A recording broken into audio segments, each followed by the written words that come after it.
Nah itu limbahnya itu ada yang di dalam, ada yang di luar tuh sudah dikemas semua itu pakai karung. Kalau suruh meriksa Pak RT nggak mau, itu kalau dikasih sumbangan baru mau. Waduh. Nggak tahu, katanya ada radiasi aja, udah nggak tahu radiasi itu kayak apa juga nggak tahu.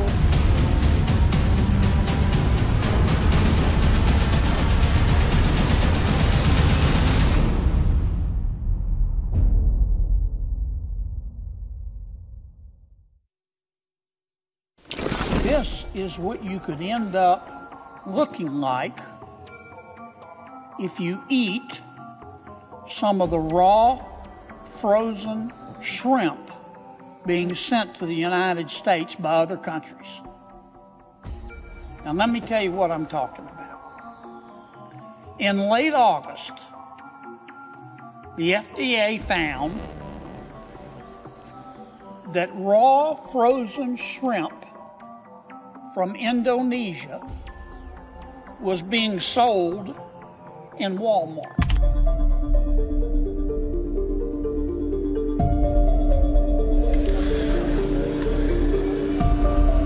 Awal September lalu, Senator Amerika Serikat John Kennedy dari Louisiana memperingatkan ancaman bahaya mengkonsumsi udang mentah beku asal Indonesia. John Kennedy menyebut udang impor tersebut mengandung isotop radioaktif cesium-137 dan bisa membuat orang yang memakannya menjadi seperti alien, seperti di film. Sebelumnya, Food and Drugs Association atau Badan Pengawas Makanan dan Obat di Amerika menariknya dari peredaran.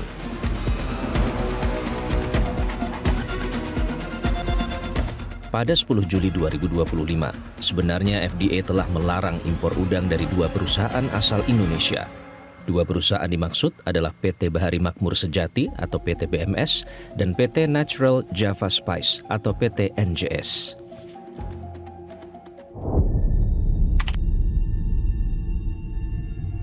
Pemerintah Indonesia merespon temuan dan larangan tersebut. Aktivitas pabrik udang milik PT BMS di kawasan modern Cikande langsung dihentikan.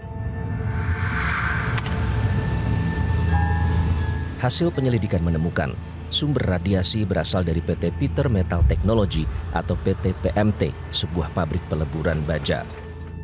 PT PMT lokasinya berada sejauh 3,1 km dari PT BMS.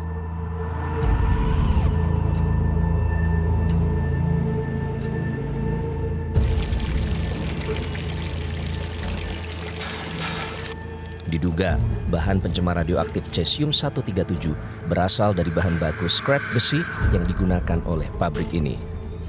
Buntutnya, pemerintah menetapkan Cikande sebagai kawasan terpapar radioaktif.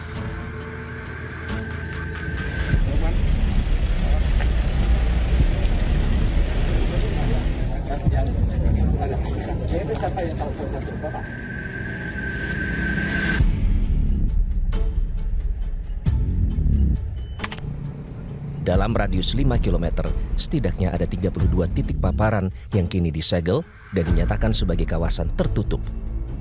Di beberapa titik, tingkat radiasi bahkan mencapai 875.000 kali lipat dari ambang batas.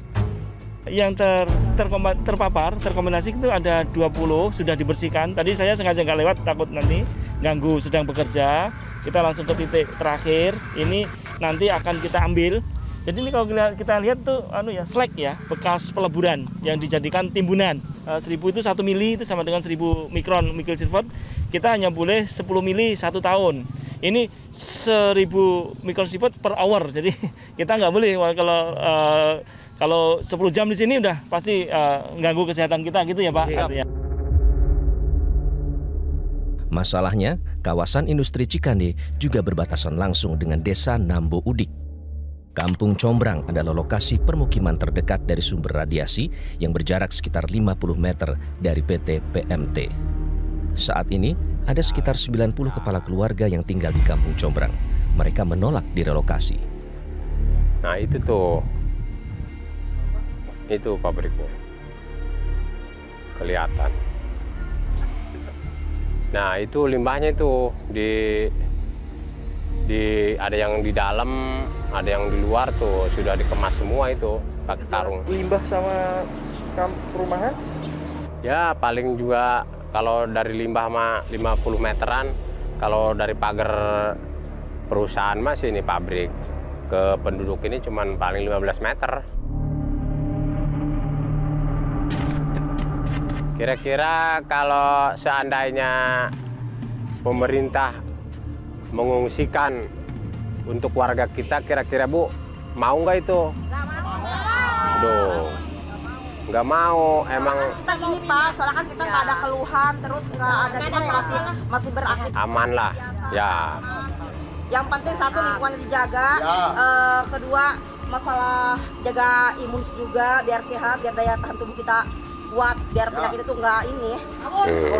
Ya. Kayaknya Kalau masalah pindah-pindah nggak mau. kalau suruh ini berobat gitu ke itu dianjurkan puskesmas diperiksa gitu ibu-ibu tuh mau nggak tuh? Kalau suruh meriksa Pak RT nggak mau, segala itu kalau dikasih sumbangan baru mau. Waduh. Ketua RT di Kampung Combrang mengaku hingga kini warga belum mendapatkan penanganan khusus. Padahal lokasi ini jelas masuk kawasan zona merah. Jadi kalau radiasi itu kan paling dekat nih warga kami. Nah, sementara ini ya warga kami juga sangat was-was gitulah. Kalau memang itu ada di PMT ini, cuman untuk warga kami ini belum ada penanganan khusus. Ya artinya belum ada kunjungan khusus dari tim-tim Bapeten juga dari kementerian itu belum bahwa menyatakan kampung ini terkena radiasi. Diduga paparan radiasi terus meluas. Hingga kini terdeteksi ada 22 perusahaan di kawasan industri Cikande yang terpapar isotop cesium 137. Di tengah paparan radioaktif yang terus meluas, masyarakat setempat justru tidak tahu menau. Warga tidak pernah mendapat sosialisasi. Padahal mereka hidup berdampingan dengan ancaman nyata yang tak kasat mata. Nggak tahu. Katanya ada radiasi aja, udah nggak tahu radiasi itu kayak apa juga nggak tahu. Iya, ngomong katanya, Dek, jangan melintas terlalu lama di daerah sini gitu doang.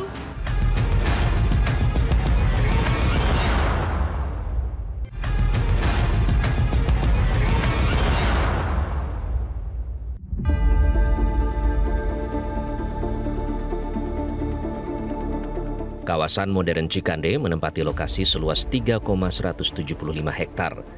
Di dalam kawasan ini juga terdapat 4 desa.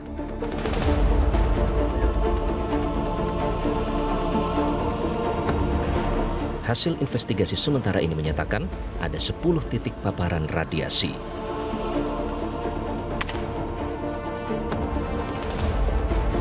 Kawasan permukiman Kampung Barengkok di Desa Sukatani juga terpapar.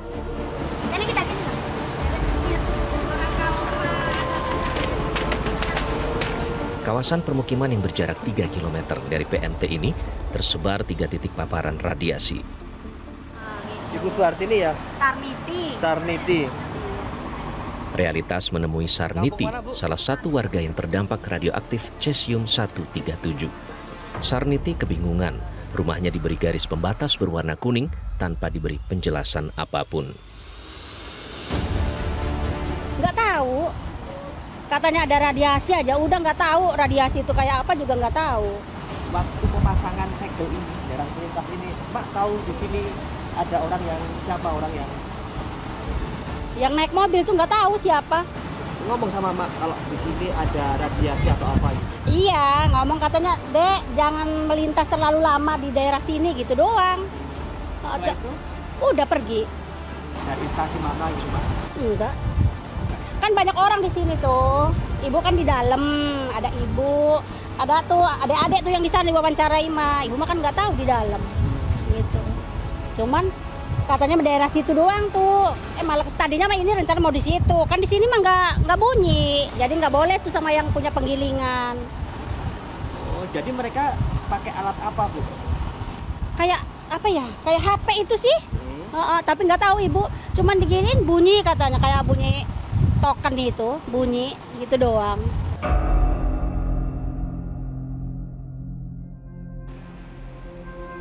Tidak hanya rumah tempat tinggal, di lokasi ini realitas juga menemukan ada beberapa material yang ditandai oleh Satgas Penanganan Radiasi. Namun lagi-lagi warga setempat tidak diberikan informasi apapun.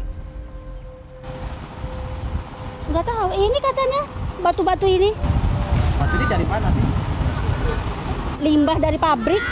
Tapi memang warga sini menggunakan limbah dari pabrik itu untuk apa sih? Ini tuh biar nggak becek tuh, gitu doang. Oh, jadi ibu memakai batu-batu dari limbah pabrik ini? Cara dapat itu gimana? Nggak tahu, ibu juga. Ini kan dapat minta dari situ tuh, nggak tahu ibunya. Oh, tetangga yang dapat? Adek tuh, adek. Adek dapat? Nggak tahu ibunya. Jadi sekarang masih biasa-biasa aja? Biasa aja. Orang ini juga kayaknya baru berapa ya? Kayak ada kali 8 bulanan mah. Apanya? Ini ada batu-batu ininya. Oh, baru udah 8 bulan? Kayaknya mah, tapi nggak ada. Selama ini nggak ada apa-apa. Jadi ibu batu ini sudah ada di sini 8 bulan yang lalu. Iya. Kemudian baru diperiksa sama orang kementerian itu baru kemarin itu. Iya, hari Jumat itu. Hari Jumat ya. Pokoknya 1 minggu kok pernah ke sana itu full ditutup semua. Warung kelontong milik Dedeh, warga kampung Barengkok, juga tidak luput dari penyegelan. Ia hanya pasrah menerima nasib warungnya ditutup tanpa dijelaskan apa dampak dan bahaya radiasi. Alhasil, hingga kini, Dedeh tetap berjualan dan beraktivitas seperti biasa, seolah tidak terjadi apa-apa. Awalnya saya juga nggak begitu tahu ya, cuma dari sebelum ini di kampung sebelah itu udah ada penyegelan katanya. Itu udah berjalan ke situ kira-kira kurang lebih 3-1 bulan.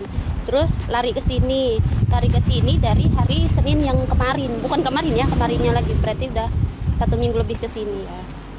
Nah, terus memang saya tanya, ini gimana Pak?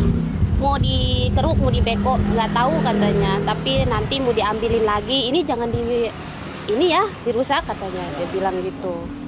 Diamin aja kayak gini katanya. Oh ya udah, dari situ terus suruh pindahin mobil juga. Mobil katanya pindahin aja. Kemana Pak? Ke sini.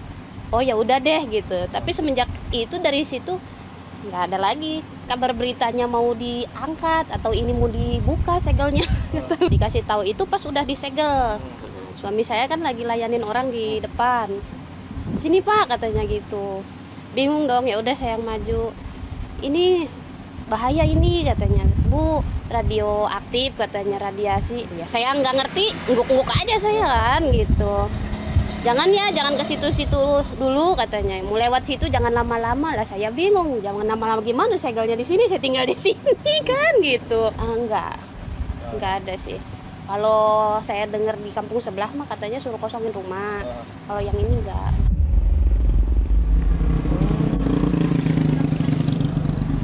Oh, di situ yang kenceng, yang suaranya kenceng. Ya, di sini. Dari awal sebelum disegel ini udah Bunyi kenceng. udah bilang jangan dekat-dekat.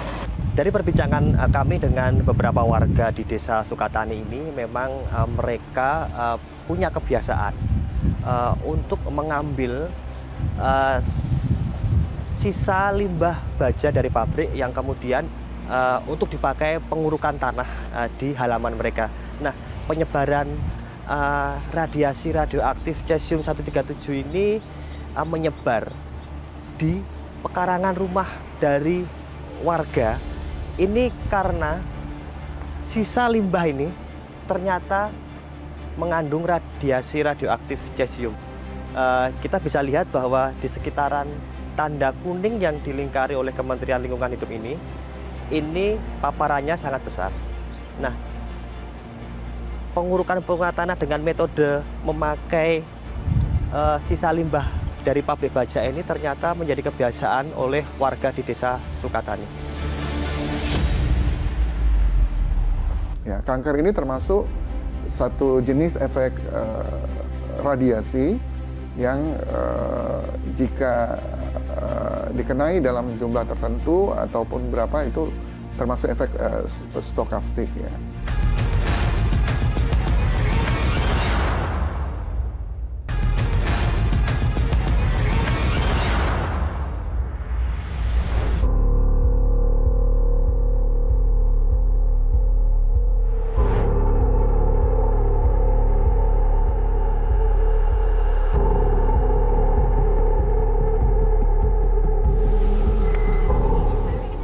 Paparan zat radioaktif cesium-137 diduga terus menyebar. Hingga kini, setidaknya terdeteksi 22 pabrik di kawasan industri Cikande yang terpapar. Tidak hanya masyarakat di 4 desa, paparan juga mengancam ribuan pegawai pabrik.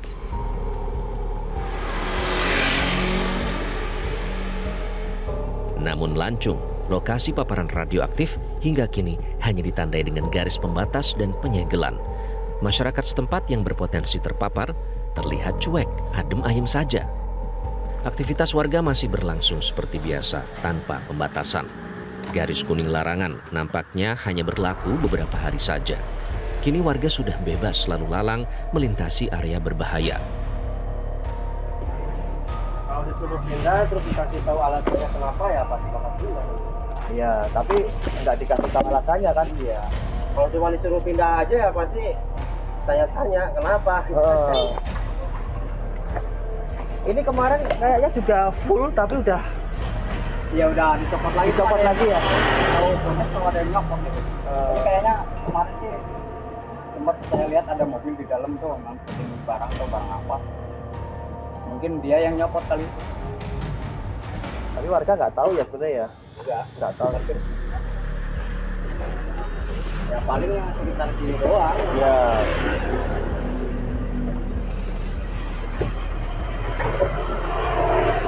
Di sini kan di warung banyak orang juga lagi pada makan. Iya.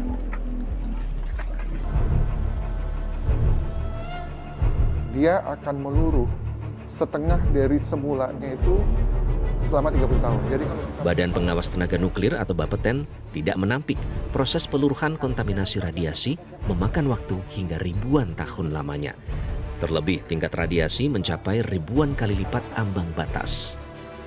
namun untuk kasus Cikande memang umumnya radiasi alam itu ya sekitar 0,05 sampai 0,09 mikrosievert per jam, di range itulah. Nah, menariknya ketika kita mendeteksi keberadaan adanya kontaminasi, itu memang terukur pada level yang seperti yang Mas Puki sampaikan, ada yang sampai ribuan kali ya dari yang terukur, sehingga memang menunjukkan memang di situ terdapat keberadaan sumber radiasi yang dalam hal ini adalah setelah kita identifikasi cesium-137 ya.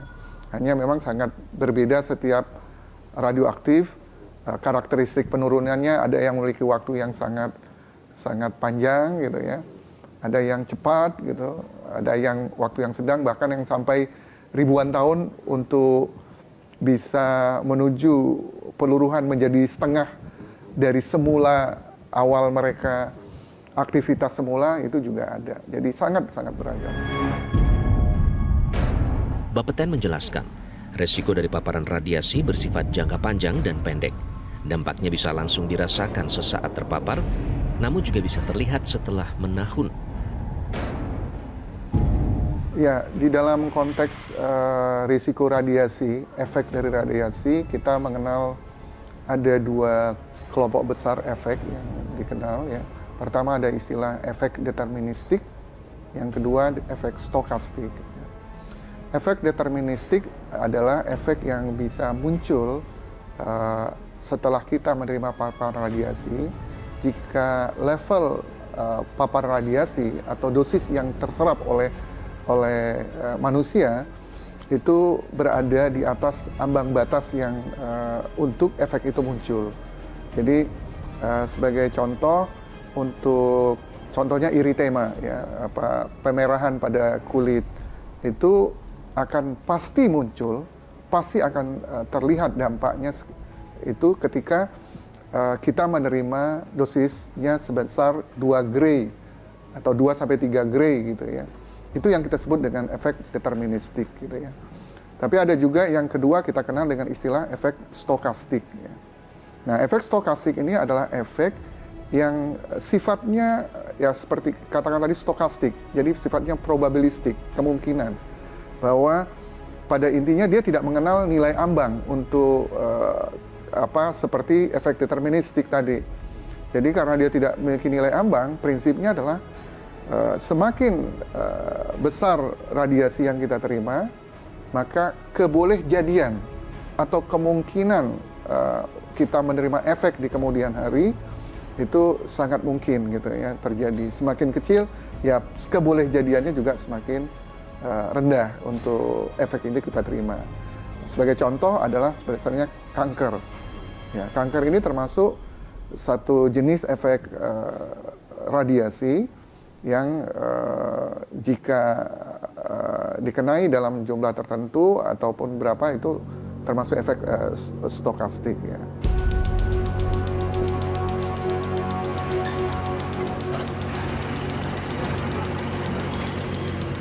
Pemerintah kini berpacu dengan waktu.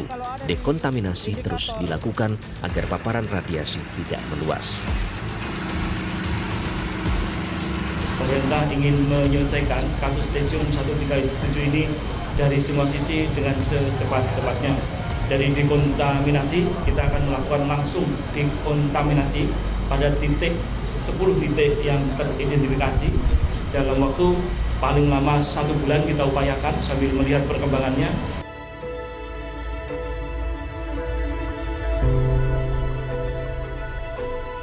Gara-gara penggunaan bahan baku dan praktek industri yang serampangan, kini kawasan industri Cikande menjadi zona merah. Bahan radioaktif bocor diam-diam menyebar mara bahaya bagi warganya. Pemerintah tidak boleh tinggal diam. Kalau saja pengawasan dilakukan serius dan ketat, sudah pasti tidak akan terjadi kebocoran.